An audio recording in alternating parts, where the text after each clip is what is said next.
मैं doctor Sunita Swami, assistant professor botany, LBS Government College Kotputli. आज का हमारा टॉपिक है phases of cell cycle. Cell cycle को हम दो फेजेज में डिवाइड कर सकते हैं, इंटरफेज और एम फेज। इंटरफेज के अंदर क्या होता है कि सेल डिवीजन जो है उसके पश्चात कि जो ग्रोथ और डेवलपमेंट का जो एक्सटेंडेड पीरियड है उसे नाम दे दिया जाता है इंटरफेज। यानी जैसे ही कोई सेल डिवीजन होता है या दो सेल डिवीजन्स है उनके बीच में वो फेज जहाँ पर की ग्रोथ और डेवलपमेंट एक्सटेंड हो जाती है उसे इंटरफेज नाम दे दिया जाता है।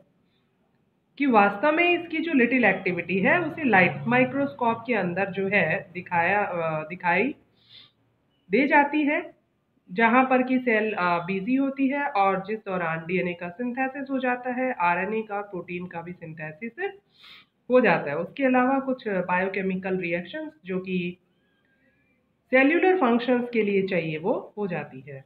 और इंटरफेज के अंदर कुछ चेक पॉइंट्स भी होते हैं जो कि सेल साइकिल को रेगुलेट करने के लिए चाहिए होते हैं या फिर सेल डिवीजन को सेल साइकिल के बाद में अलाउ करें या प्रोहिबिट करने के लिए ज़रूरी होते हैं। उसके पश्चात जो इंटरफेज है उसे हम तीन सब फेजेज में डिवाइड कर सकते हैं, G1 सब फेज, एस सब फेज और G2 सब फेज। फिर आता है एम फेज। एम फेज को हम प्रोफेज, प्रोमेटाफेज, मेटाफेज, एनाफेज और टीलोफेज के अंदर डिवाइड कर सकते हैं। एम फेज वास्तव में है क्या कि सेल साइकिल का वह पार्ट होता है जिसके अंदर कि किसी भी सेल के जो क्रोमोसोम है उनकी जो कॉपीज है या जो सिस्टर क्रोमेटिड्स है वो सेल डिवीजन के दौरान सेपरेट होने लग जाते हैं। और वास्तव में जो सिस्टर क्रोमेटिड है उनका एम फेज के दौरान जो सेपरेशन है बहुत ही ज़्यादा क्रिटिकल प्रोसेस है। और उसके परिणाम स्वरूप वास्तव में होता क्या है कि जो जेनेटिक इंफॉर्मेशन का कंप्लीट सेट है वो रिजल्टिंग सेल्स के अंदर जो है वो दिखाई देता है और इस वजह से ये क्रिटिकल प्रोसेस होती है। अब स्टेजेस दिखाई गई है एम फेज की। तो सबसे पहले इंटरफेज दिखाई गई है। इंटरफेज को हमने तीन पार्ट में डिवाइड किया था, G1 फेज, एस फेज और G2 फेज के अंदर।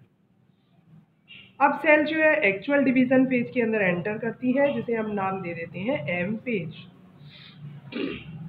और एम फेज का जो फर्स्ट पार्ट है वो है प्रोफेज, नेक्स्ट आता है प्रोमेटाफेज।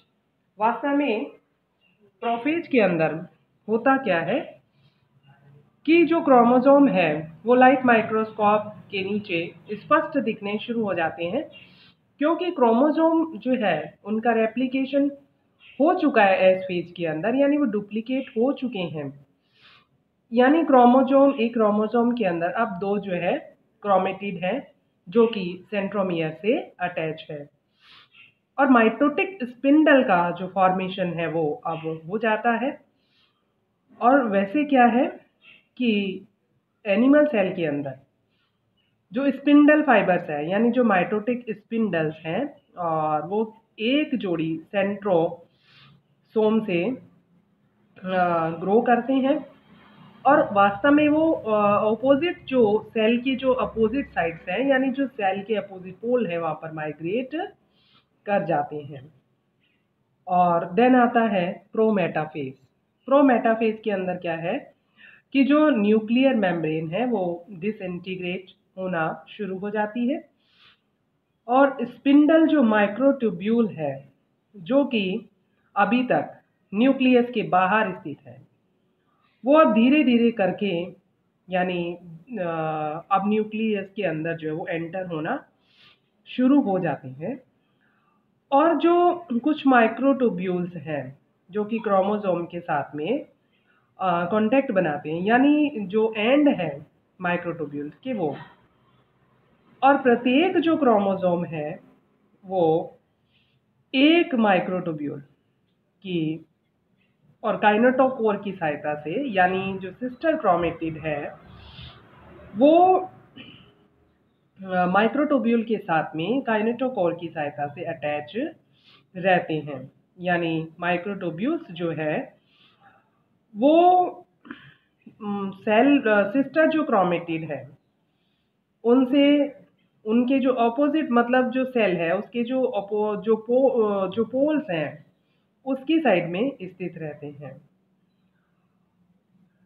नेक्स्ट आता है मेटाफेज कि मेटाफेज के अंदर जो क्रोमोसोम है वो एक सिंगल प्लेन यानी मेटाफेज प्लेट के बीच में आ जाते हैं और जहां पर दो जो है सेंट्रोसोम स्थित होते हैं। जो सेंट्रोसोम है अब सेल के साथ में यानी माइक्रोट्यूब्यूल की सहायता से ऑपोजिट एंड्स की ओर जो है रेडिएट कर जाते हैं यानी बाहर की साइड में, और वो मिलते हैं मिडल ऑफ द सेल यानी बीच में आकर के। और जो स्पिंडल असेंबली है उनका जो चेक पॉइंट है वो ये बताता है कि जो क्रोमोसोम है वो मेटाफेज प्लेट के ऊपर जो है असाइंड है और स्पिंडल फाइबर जो है ऑपोजिट पोल के ऊपर अटैच्ड है।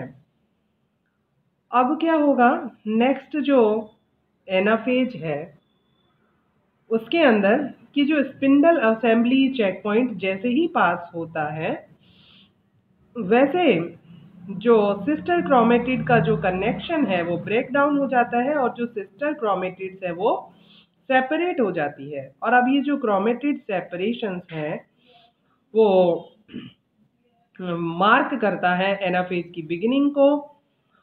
और अब क्या होगा कि जो क्रोमोसोम है मूव करते हैं ऑपोजिट स्पिंडल पोल की ओर और जो माइक्रोट्यूब्यूल है जो कि क्रोमोसोम के साथ में स्पिंडल पोल की सहायता से जुड़े हुए हैं और वो वास्तव में बने हुए होते हैं किसके, प्रोटीन के। उस प्रोटीन को नाम दे दिया जाता है ट्यूबुलिन। अब क्रोमोसोम का जो मूवमेंट है यानी जो दोनों काइनेटोकोर हैं उनके साथ में अगर ट्यूबुलिन जो है डिसेंबल हो जाते हैं तो उस दौरान क्रोमोसोम का जो मूवमेंट शुरू हो जाता है। और अब जो नेक्स्ट जो स्टेज आती है वो है टीलोफेज।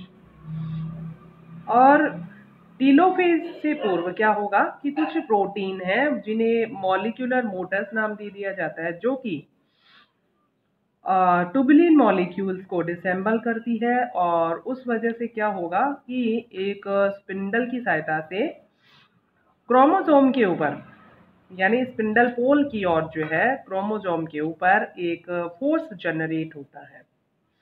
नेक्स्ट फेज आ जाती है टीलोफेज।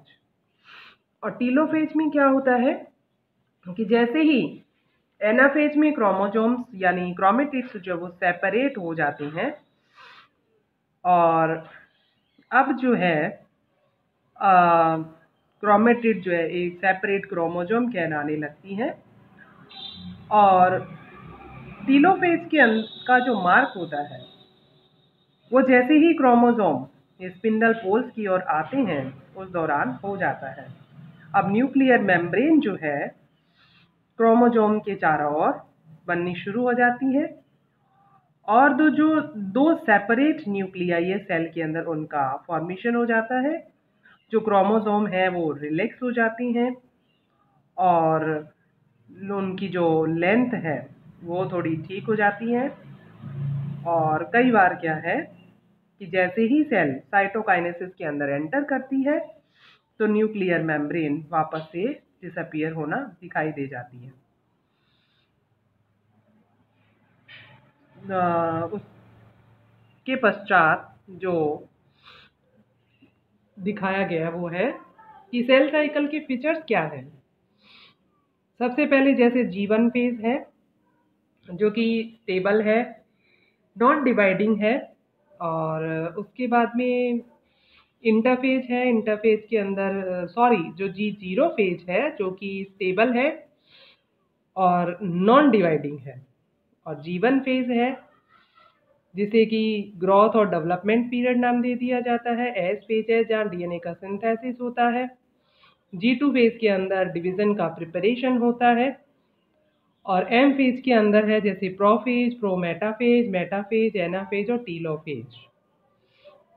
कि प्रोफेज के अंदर जो क्रोमोसोम है वो कंडेंस फॉर्म के अंदर होती है, माइटोटिक स्पिंडल का फॉर्मेशन हो जाता है। प्रोमेटाफेज के अंदर न्यूक्लियर एनवेलप जो है वो डिसइंटीग्रेट हो जाता है और स्पिंडल माइक्रोट्यूब्यूल जो है वो काइनेटोकोर से जुड़ जाती हैं। मेटाफेज के अंदर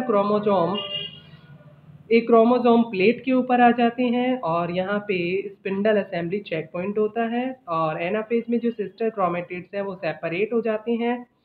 क्रोमोसोम स्पिंडल पोल की ओर माइग्रेट कर जाते हैं। टीलोफेज के अंदर क्रोमोसोम स्पिंडल पोल के ऊपर होते हैं, न्यूक्लियर एनवेलप वापस से बन जाता है और जो कंडेंस्ड क्रोमोसोम है वो रिलैक्स हो जाते हैं। अब साइटोकाइनेसिस होता है कि जो साइटोप्लाज्म में उसका डिवीज़न होता है और प्लांट सेल के अंदर डिवीज़न की जो साइटोकाइनेसिस है यानी साइटोप्लाज्म का डिवीज़न किस तरह से होता है और एनिमल सेल में किस तरह से होता है।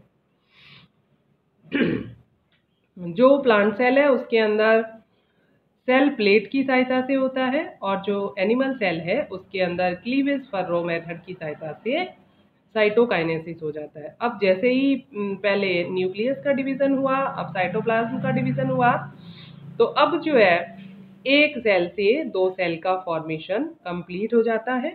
Thank you.